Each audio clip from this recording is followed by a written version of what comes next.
Such a new messiah, cause your theories catch fire. I can't find no silver lining. I don't mean to judge, but when you Assalamualaikum warahmatullahi wabarakatuh.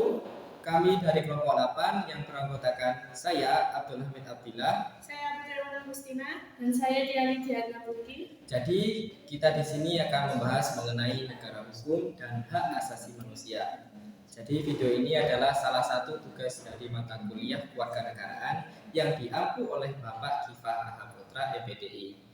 Yang pertama kita bahas adalah pengertian singkat dari negara hukum dan juga hak asasi manusia. Jadi apa sih negara hukum itu? Singkatnya, negara hukum adalah suatu sistem di mana segala sesuatu diatur berdasarkan hukum. Artinya, pemerintahan tidak bisa berjalan seenaknya saja dan harus mengikuti aturan yang ada. Tujuannya sangat jelas, yaitu menciptakan keadilan, kesejahteraan, dan tentu saja melindungi hak asasi manusia. Nah, kalau ngomongin hak asasi manusia ini adalah hak dasar yang dimiliki setiap orang sejak lahir. Hak ini tidak memandang siapa kita, dari mana asal kita, apa agama kita, atau status sosial kita. Contohnya, hak untuk hidup, merasa aman, bebas berpendapat, dan mendapatkan perlakuan adil di depan hukum. Jadi, dalam negara hukum, pemerintah wajib menjamin dan melindungi hak asasi manusia sehingga setiap orang bisa hidup dengan aman dan adil. Kalau hukum ditegakkan dengan baik, maka hak kita sebagai manusia dan juga warga negara akan terlindungi. Selanjutnya, poin kedua mengenai hakikat rule of law. Jadi sebenarnya rule of law itu prinsip di mana negara harus berjalan berdasarkan hukum, bukan atas kehendak individu ataupun kelompok tertentu. Nah, ada beberapa aspek penting yang harus dipenuhi agar sebuah negara bisa benar-benar disebut sebagai negara hukum. Yang pertama, supremasi hukum. Hukum harus menjadi aturan tertinggi, tidak boleh ada yang kebal hukum. Yang kedua, kesetaraan di hadapan hukum. Semua orang harus diperlakukan sama di depan hukum tanpa diskriminasi. Yang ketiga, hukum yang adil dan pasti. Hukum itu harus jelas, tidak bisa berubah-ubah sesuka hati, dan tentunya harus adil. Yang keempat, perlindungan hak asasi manusia. Hukum harus menjamin dan melindungi hak-hak dasar setiap orang. Yang kelima, peradilan yang bebas dan independen. Pengadilan harus bekerja secara mandiri tanpa campur tangan pihak manapun. Yang keenam, akuntabilitas. Pemerintah dan lembaga negara harus bertanggung jawab atas tindakan mereka dan bisa diawasi oleh masyarakat. Yang terakhir, transparansi. Semua kebijakan dan keputusan pemerintah harus jelas dan bisa diakses oleh publik. Jadi, kalau semua aspek ini berjalan dengan baik, negara hukum bisa benar-benar berfungsi sebagaimana semestinya. Pemerintah jadi lebih adil, masyarakat merasa lebih aman, dan hak-hak kita sebagai warga negara pun bisa terlindungi. Masuk ke poin yang ketiga, kita fokus pada negara hukum. Sebagai negara hukum, Indonesia tidak hanya berpegang pada aturan, tetapi juga harus bersifat dinamis dan mengutamakan kesejahteraan rakyat. Nah, itu berarti para penyelenggara negara harus bekerja dengan kreatif, inovatif, adaptif, dan juga progresif dalam menjalankan tugasnya. Lalu apa saja ciri utama negara hukum?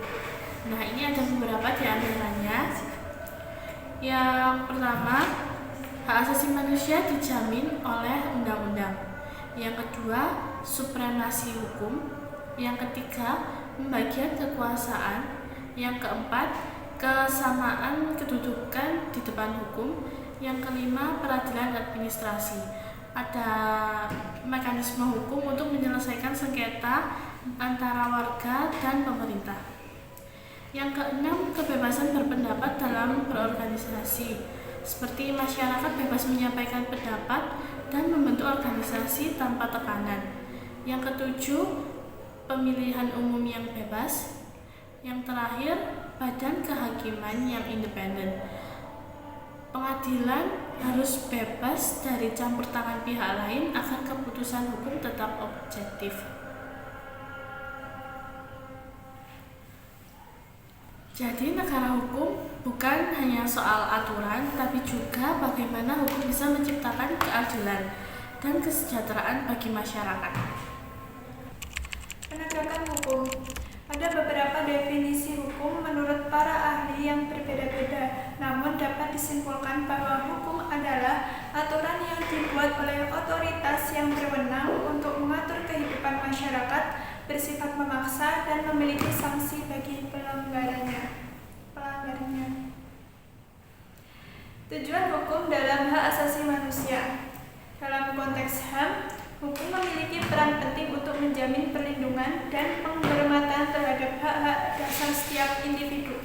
Beberapa tujuan hukum dalam HAM adalah: yang pertama, melindungi hak asasi manusia; yang kedua, menjamin keadilan; yang ketiga, mewujudkan kepastian hukum; yang keempat, menciptakan ketertiban dan keamanan; yang terakhir, memberikan kemanfaatan bagi masyarakat.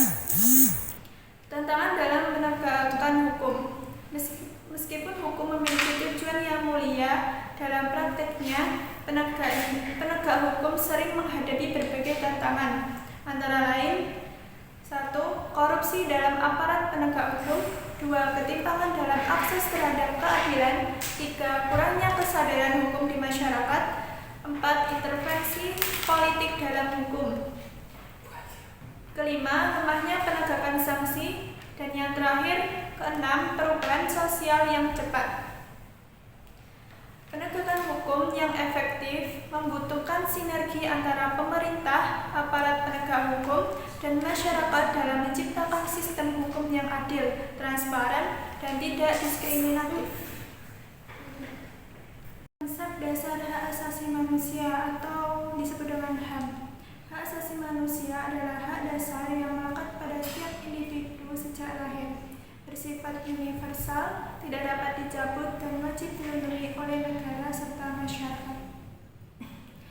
Secara global, hak asasi manusia berkembang melalui berbagai tonggak sejarah seperti Magna Carta pada tahun 1215, Revolusi Amerika 1776, Revolusi Prancis tahun 1789, Piagam PBB pada tahun 1945, dan Deklarasi Universal HAM pada tahun 1948. Perkembangan ini diperkuat dengan berbagai perjanjian internasional seperti ICCPR, ICSCR, CEDAW, dan CRC. Di Indonesia, HAM dijamin dalam UUD 1945 pasal 28A sampai 28C dan pasal 27 sampai 34, UU No. 39 tahun 1999, serta keberadaan Komnas HAM dan Pengadilan HAM.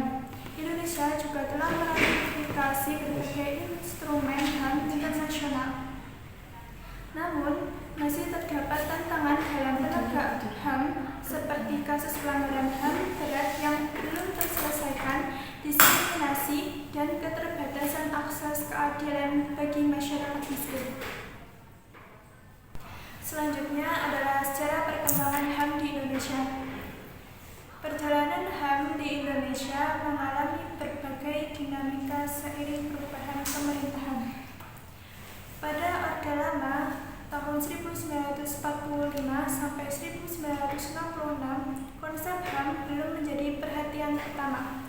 Saat Indonesia merdeka, Deklarasi Universal HAM atau disebut dengan DUHAM belum disahkan oleh PBB, sehingga pembahasan HAM tidak muncul dalam perumusan konstitusi awal. Upaya memasukkan prinsip HAM dalam Konstitusi Republik Indonesia Serikat atau disebut dengan RIS dan Undang-Undang Dasar Sementara atau UUD-DS akhirnya gagal setelah Presiden Soekarno membubarkan Konstituante pada tahun 1959. Selain itu, pemerintahan Soekarno cenderung represif dengan menangkap dan memenjarakan lawan politiknya. Sementara pemikirannya yang dekat dengan Marxisme membuat HAM dianggap sebagai konsep individualistik Barat. Memasuki era Orde Baru pada tahun 1966 sampai dengan 1998, Presiden Soeharto awalnya menyampaikan komitmen terhadap HAM dalam berbagai pidatonya. Namun, realistisnya berbeda. Pemerintahannya menerapkan kebijakan represif seperti penerapan asas tunggal Pancasila dan pemberlakuan UU subversif yang membatasi kebebasan politik. Pelanggaran HAM terjadi secara sistematis, termasuk pembatasan hak berserikat dengan penyederhanaan partai politik menjadi hanya 3, serta berbagai kasus pelanggaran HAM berat seperti tragedi tahun 1965 sampai 1966, pembunuhan misterius, peristiwa Talang Sari, dan penghilangan paksa aktivitas menjelang reformasi. Pada era reformasi tahun 1998 sampai sekarang, Indonesia mulai menunjukkan komitmen nyata terhadap HAM. Setelah lengsernya Soeharto, pemerintahan mengesahkan UU Nomor 39 Tahun 1999 tentang HAM sebagai payung hukum utama. Prinsip-prinsip HAM universal juga dimasukkan dalam pasal 28A sampai 28C Undang-Undang Dasar 1945 melalui amandemen. Indonesia juga meratifikasi perjanjian HAM internasional seperti Kovenan Hak Sipil dan Politik serta Kovenan Hak Ekonomi, Sosial, dan Budaya pada tahun 2005. Selain itu, Komnas HAM diperkuat dengan kewenangan investigasi terhadap kasus-kasus pelanggaran HAM berat. Sejarah perkembangan HAM di Indonesia menunjukkan bahwa meskipun mengalami berbagai tantangan, terdapat kemajuan dalam perlindungan dan penghormatan terhadap hak asasi manusia, terutama setelah reformasi. Namun, tantangan masih ada dalam penegakan hukum terhadap pelanggaran HAM berat di masa lalu. Selama era Orde Baru hingga reformasi, terjadi banyak kasus yang kemudian dikategorikan sebagai pelanggaran HAM berat. Istilah ini diperkenalkan dalam Undang-Undang Nomor 26 Tahun 2000 tentang pelanggaran HAM yang membagi pelanggaran HAM berat menjadi 2 jenis, yaitu genosida dan kejahatan terhadap kemanusiaan. Pembentukan undang-undang ini tidak lepas dari tekanan internasional, terutama setelah kasus pelanggaran HAM di Timur Timur yang mendapat sorotan dari PBB melalui resolusi nomor 1246 tahun 1999. Dunia internasional menuntut pertanggungjawaban terhadap para pelaku pelanggaran HAM di Indonesia. Selain itu, Undang-Undang Pengadilan HAM juga berkaitan erat dengan Statuta Roma 1998 yang menjadi dasar pembentukan International Criminal Court atau ICC untuk mengadili 4 kejahatan besar. Yang pertama genosida, kedua kejahatan terhadap kemanusiaan, ketiga kejahatan perang, dan yang terakhir agresi. Menariknya, meskipun Undang-Undang Pengadilan HAM Indonesia memiliki kesamaan dengan Statuta Roma, Indonesia tidak meratifikasi Statuta Roma. Akibatnya, ICC tidak memiliki yurisdiksi atas Indonesia, sehingga jika terjadi kejahatan yang diatur dalam Statuta Roma, pelakunya tidak bisa diadili di ICC. Pemerintah berpendapat bahwa Undang-Undang Pengadilan HAM sudah cukup sebagai instrumen hukum nasional untuk menangani kasus pelanggaran HAM berat, sehingga tidak perlu meratifikasi Statuta Roma. Namun, hal ini juga menuai kritik karena bisa menghambat upaya keadilan bagi korban pelanggaran HAM di Indonesia. Kesimpulannya, meskipun Indonesia telah memiliki aturan sendiri terkait pelanggaran HAM berat, masih ada tantangan besar dalam implementasi dan penegakan hukum, terutama dalam ranah internasional. Masuk ke pembahasan selanjutnya, yaitu dasar hukum yang mengatur pengadilan HAM di Indonesia. Di Indonesia, peradilan untuk kasus pelanggaran HAM sudah diatur, namun awalnya masih menggunakan kitab undang-undang hukum pidana atau KUHP yang bersifat umum. Seiring perkembangan zaman dan meningkatnya kasus pelanggaran HAM, diperlukan aturan yang lebih spesifik. Oleh karena itu, lahirlah Undang-Undang Nomor 39 Tahun 1999 tentang Hak Asasi Manusia yang menegaskan perlunya pengadilan HAM untuk menangani pelanggaran HAM berat. Dalam undang-undang ini disebutkan bahwa pengadilan HAM harus dibentuk di bawah pengadilan umum dan memiliki waktu maksimal 4 tahun untuk direalisasikan. Pelanggaran HAM berat yang diatur dalam undang-undang ini mencakup genosida, pembunuhan sewenang-wenang, penyiksaan, penghilangan orang secara paksa, perbudakan, diskriminasi sistematis. Untuk mengadili kasus-kasus ini ada 4 lingkungan peradilan yang berwenang, yaitu yang pertama pengadilan umum, yang kedua pengadilan militer, yang ketiga pengadilan agama, dan yang terakhir pengadilan niaga. Selanjutnya, Undang-Undang Nomor 26 Tahun 2000 tentang Pengadilan HAM memperjelas mekanisme peradilan bagi pelanggaran HAM berat. Salah satu keistimewaannya adalah menerapkan asas retroaktif, yang berarti pengadilan HAM dapat mengadili perorangan yang terjadi sebelum undang-undang ini diberlakukan. Dengan adanya undang-undang ini, Indonesia menunjukkan keseriusan dalam menangani pelanggaran HAM berat, meskipun masih banyak tantangan dalam implementasinya. Dari pembahasan ini kita bisa menyimpulkan bahwa negara hukum adalah sistem yang menempatkan hukum sebagai dasar utama dalam pemerintahan serta menjamin keadilan dan perlindungan HAM di Indonesia. Prinsip ini ditegaskan dalam pasal 1 ayat 3 Undang-Undang 1945 yang menyatakan bahwa semua kebijakan dan tindakan pemerintah harus berlandaskan hukum dan tidak boleh bertentangan dengan prinsip keadilan serta HAM. Perkembangan HAM di Indonesia mengalami beberapa fase. Yang pertama yaitu pada era Orde Lama, di mana perhatian terhadap HAM masih minim. Yang kedua pada era Orde Baru, di mana terjadi banyak pelanggaran HAM. Dan yang terakhir yang ketiga yaitu pada era reformasi, di mana perlindungan HAM lebih diperkuat melalui regulasi seperti Undang-Undang Nomor 39 Tahun 1999 tentang HAM dan Undang-Undang Nomor 26 Tahun 2000 tentang Pengadilan HAM. Namun meskipun secara hukum sudah ada banyak regulasi, tantangan dalam penegakan HAM masih besar. Kasus-kasus seperti tindakan represif aparat, diskriminasi terhadap kelompok tertentu, dan lambannya penyelesaian kasus pelanggaran HAM berat masih sering terjadi.